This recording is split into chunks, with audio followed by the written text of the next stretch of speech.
For the past few years, I've been working 2 jobs just to get by. Most mornings, I'm out of the house by 6, and I don't return until around 10 at night. It's a long and tiring routine that I've just had to accept. It started on an ordinary night. I'd just gotten home after a long shift. I dropped my bag by the door like I always do, kicked off my shoes, and headed straight for the bathroom. I remember feeling especially drained that night, and all I could think about was how good a hot shower would feel. I didn't waste any time. I turned the water on, stripped down, and stepped in, letting the steam fog up the mirror. I wasn't in there for more than a few minutes when I heard something. It was subtle at first, just a slight rustling sound, like fabric moving, or maybe the creak of a floorboard just outside the bathroom door. I froze. I thought maybe I was hearing the pipes, or perhaps the house settling like it sometimes does. But this sound felt closer, more deliberate. I quickly turned off the water, grabbed a towel, and stepped out with my heart thumping. I opened the bathroom door and looked around. Nothing. No one was there. I even peeked into the hallway and checked the nearby rooms, but everything was just as I had left it. I chalked it up to the house making noise again, and tried to shake it off. I dried off, got dressed, and crawled into bed, hoping for a few hours of rest before repeating another grueling day. That night, though, was different. As I tried to fall asleep, I kept hearing soft sounds echoing from different parts of the house. They weren't loud or aggressive, just random creaks and faint thuds. It reminded me of how a house might sound during a storm, swaying slightly in the wind, except that night there was no wind at all. The weather was calm. Too calm. There was no reason for the house to be making those sounds. I got up once, sometime around 2 a.m., and walked through the house to check on everything. I looked in every room, even opened a few closets, but found nothing out of place. Still, the uneasiness lingered. The next day dragged. I could barely keep my eyes open at work and relied on way too much coffee to function. By the time I got home, I felt like I was running on fumes. I was so ready to get some proper sleep. As soon as I walked in, I headed upstairs and turned on the shower again. But before I could even step in, I heard it, movement, right outside the bathroom door. This time it wasn't subtle or vague. It was clear, distinct. It sounded like footsteps passing by the door and heading into or out of my bedroom. Instantly, my stomach dropped.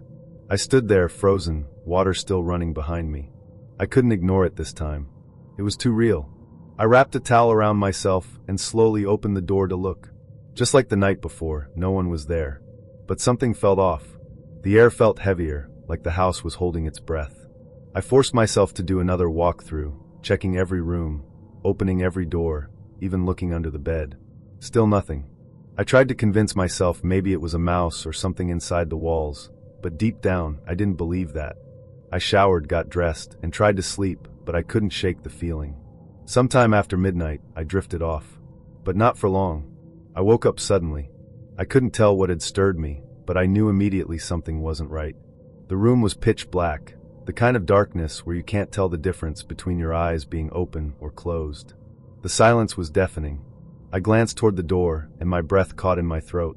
A shadow moved beneath the crack, just the faintest shift in light, like someone was standing outside my room. I sat up in bed, my heart pounding. I didn't move. I just watched. The shadow shifted again, then slowly moved away from the door.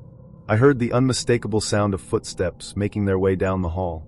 That was the moment I stopped thinking I was imagining things. I jumped out of bed, adrenaline taking over, and flung the door open. There, at the end of the hallway, stood a man. Or at least the dark shape of a man. I couldn't make out much, his features were cloaked in shadow, but his eyes were vivid and sharp, cutting through the darkness like twin blades. They were filled with something I can only describe as rage and exhaustion, like he hadn't slept in days and had been waiting for something, or someone.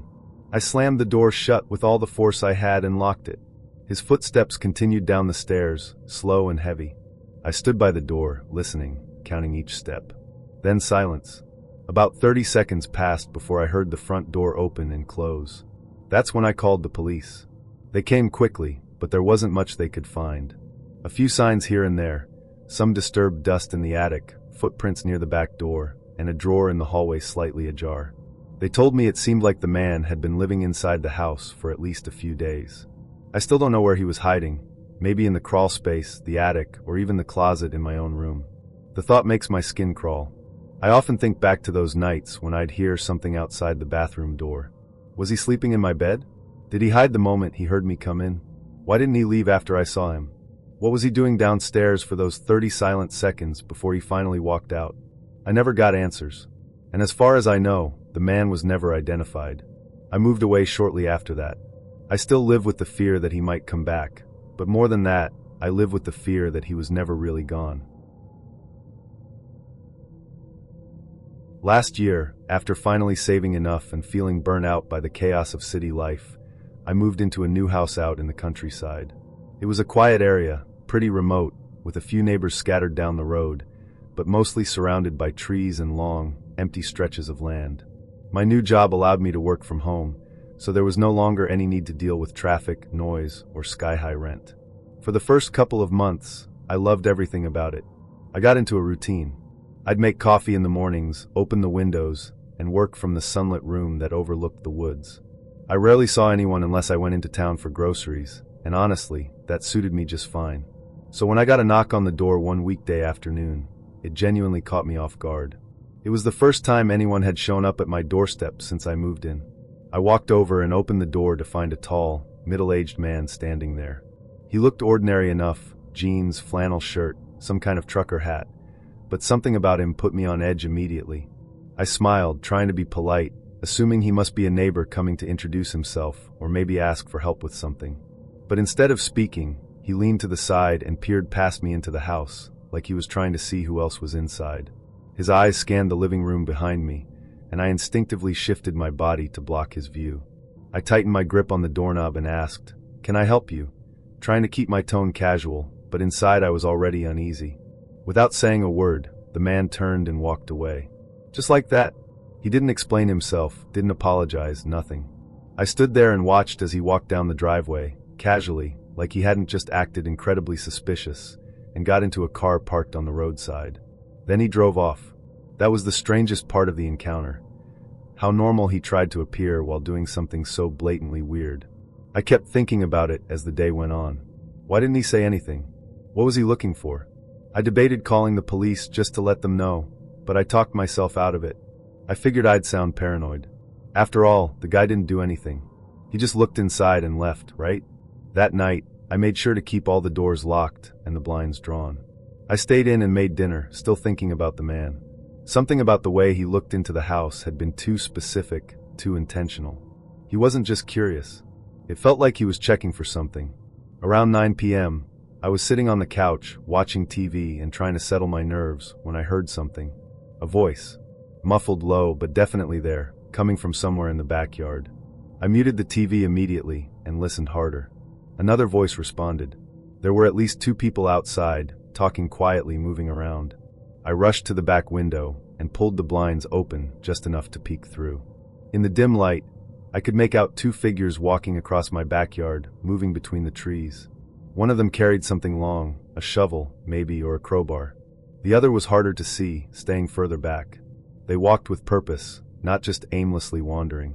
They were heading toward the side of my house. I moved quickly to another window, trying to follow them as best I could, but I lost sight of them in the shadows. Their voices stopped. The silence was worse than the whispers. I checked every window in the house, trying to see where they might have gone. Nothing. Then a loud knock echoed through the house, coming from the front door. It was so sudden and forceful that I jumped. Cautiously, I walked to the door and looked through the peephole. One of the men was standing there, dressed in dark clothing and wearing a hat pulled low over his eyes. It was definitely the same man who had come to my door earlier that day. But what about the other one? I called through the door, trying to sound firm. "What do you want?" I figured they already knew I was home. Maybe if I acted like I wasn't afraid, they'd back off. But the man didn't answer. He just looked over toward the side of the house, then back at the door. His silence made my skin crawl. I backed away and went to grab my phone to call the police. Just as I reached it, I heard a loud crash. Then another. And then another. I turned and saw a man, possibly the second one, hitting my back door with a shovel. He looked up and saw me. We locked eyes for a moment. Then he turned and bolted. I froze, unsure whether to hide or take action. I knew I had to call the police, but my mind was racing. Before I could even finish dialing, I heard something on the side of the house. Another window being hit repeatedly, like they were trying to break it. I crouched low and made the call while the banging continued. The moment the dispatcher picked up, the noise stopped. Completely. It was silent again. Not even footsteps. Just stillness. I stayed on the floor, whispering to the operator, until the police arrived. The moment their headlights hit my driveway, I heard movement again, this time from the front of the house. The man on my doorstep hadn't left. He'd been waiting, maybe for a signal, maybe to see if I'd panic. Either way, the police detained him quickly. I recognized him immediately. It was the same man who had come by earlier that day. But when questioned, he refused to say anything. He denied everything.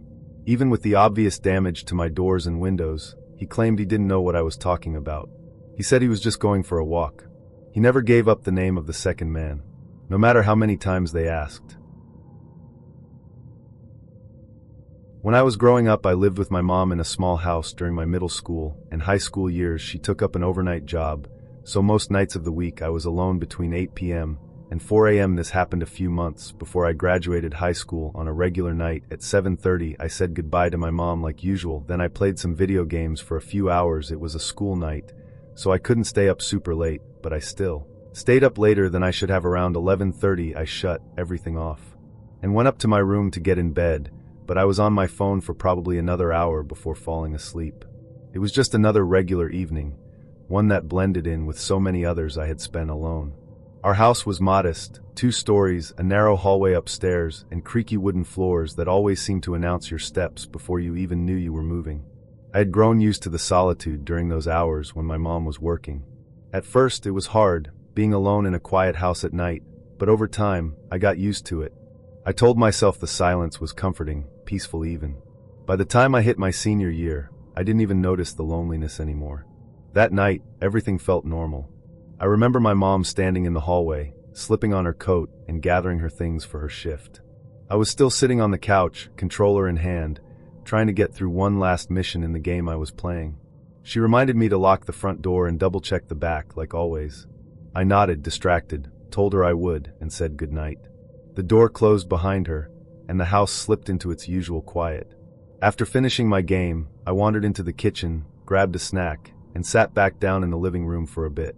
I wasn't really watching TV, just letting the noise play in the background while I scrolled on my phone. Eventually, I shut everything off and made my way upstairs. It was late, later than I should have been up on a school night, but I wasn't too worried. I figured I could manage with a little less sleep. My room was small but comfortable. Posters on the walls, a soft bed pushed up against the corner, and my desk piled with school papers and clutter. I climbed into bed and turned off the light, but I couldn't sleep right away. I laid there scrolling through social media, watching dumb videos and half-reading messages from friends. The minutes slipped away until I finally dozed off, phone still in my hand. When I woke up, I thought I heard a door closing downstairs. I looked over at the clock next to my bed and saw it was 3:30, so I assumed my mom had just gotten home from work early. I turned over and tried to go back to sleep as I listened to footsteps walking around downstairs. After a minute, though I started listening more intently, usually my mom would go straight upstairs when she got home to get ready for bed, but it sounded like they were just walking around. As I listened for another 2 or 3 minutes, I realized they weren't even stopping at all. They were going through each room, walking slowly, as if they were taking a tour of the house. My eyes opened slowly, and I blinked a few times before focusing on the red glow of the digital clock beside my bed. 3:30 a.m. Instinctively, I thought my mom must be home early. Maybe her shift had ended sooner than expected, though that was rare. I yawned and rolled over, pulling the blanket up to my chin, letting the thought pass without much concern. That's when I heard it again. A soft but distinct closing sound, like a door gently clicking shut downstairs. My ears perked up. I figured it had to be my mom. Maybe she was just trying to be quiet, so she wouldn't wake me. But something about the timing didn't sit right. I hadn't heard the front door open. No jingle of keys, no creak of the hinges. Just the door closing. I stayed in bed, trying to ignore it. But then I heard footsteps. They weren't hurried or clumsy. They moved slowly, deliberately, soft thuds that came from the wooden floor below. At first, I told myself it was fine. It was late, I was tired, and everything sounded louder in the stillness of night. But the longer I listened, the more uneasy I became. My mom always came straight upstairs when she got home. She'd toss her bag in her room, maybe shower, and go to bed. But these footsteps didn't follow that rhythm. They wandered. I could tell whoever it was moved from the kitchen to the living room, then to the hallway, back again, like they were exploring the house. Not like someone walking through their own home, but like someone unfamiliar, checking each room one by one. I started to get a little nervous that it might not be my mom, and could be someone else. I got up and turned on the light in my room, and almost right away the footsteps stopped. I listened from the other side of my door, and still heard nothing. Carefully I opened it, and looked out into the hallway. I was expecting to see some light coming from downstairs, but the whole house was dark. That's when the fear started to creep in. A cold, crawling feeling that spread through my chest and made my skin prickle. I sat up slowly, listening even harder. The steps had stopped now. Silence returned, but it felt heavier than before. I got up and turned on my bedroom light, hoping that maybe the brightness would shake off some of the tension. The moment the light flicked on, the footsteps stopped completely. I froze, my hand still on the switch, my breath caught in my throat. I tiptoed over to the door and pressed my ear against it. Nothing. No creaks, no shuffling, no distant noises. I reached for the doorknob and slowly turned it. The hallway outside was dark. I stepped out into it, my bare feet making the faintest sound against the cool floor. Whoever was walking around down there hadn't turned on any of the lights, which frightened me more than I already was. I made sure not to make any sounds and stepped further down the hallway until I was at the top of the stairs. Then I knelt down and looked through the railing to see into the living room. Nobody was there, and even in the dark I could tell that nothing had been moved at all. My PlayStation was still there, and in my head that was a telltale sign that there was nobody else in the house. I moved quietly, trying not to let the floor creak beneath me. When I reached the top of the stairs, I crouched down and peered between the wooden railings, trying to see into the living room below. It was hard to make anything out in the dark, but I could still see the outline of the couch, the soft red glow of the TV's standby light, and the faint shimmer from the moonlight filtering through the curtains. Nothing looked disturbed. My PlayStation was still right there on the TV stand.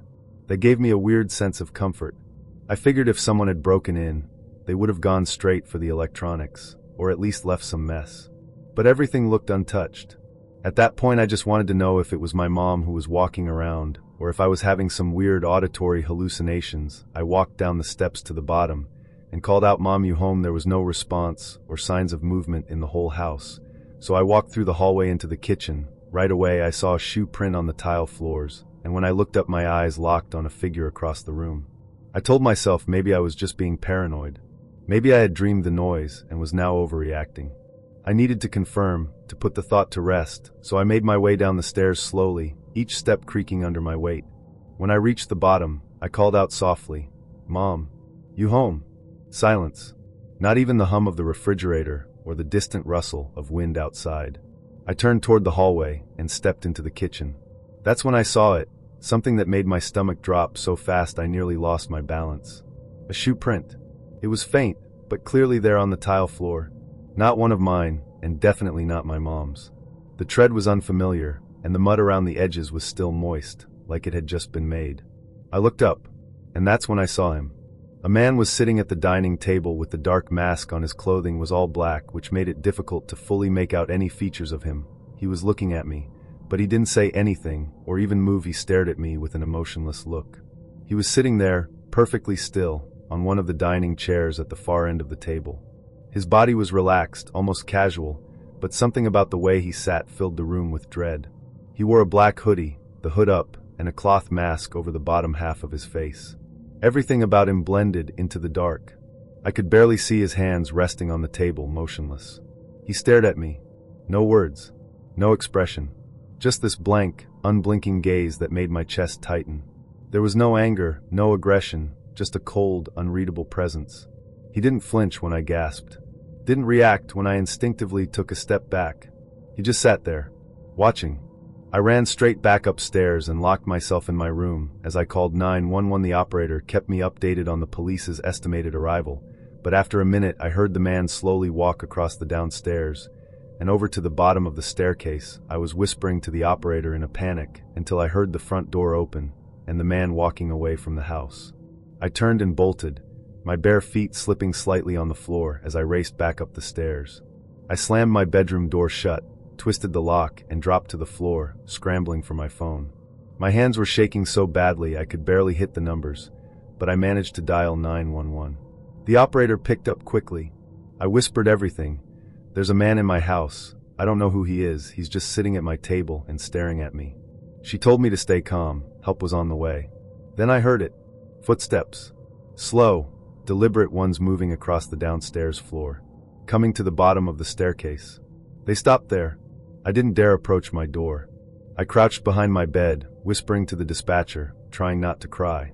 Then finally the front door creaked open. I heard the faint sound of it closing again. Then silence.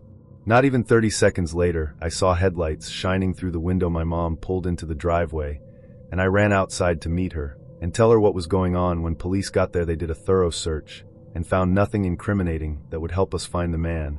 But from what it seems, the man wasn't there to rob us. He also didn't seem to have any interest in me either, which means that he was most likely trying to hurt or abduct my mom. It would then make sense why he broke in only minutes before my mom usually gets home. It makes me think about what could have happened if I hadn't gone downstairs to see who was there, or if my mom had gotten home just a minute earlier and gone inside unknowing of the man that was waiting for her.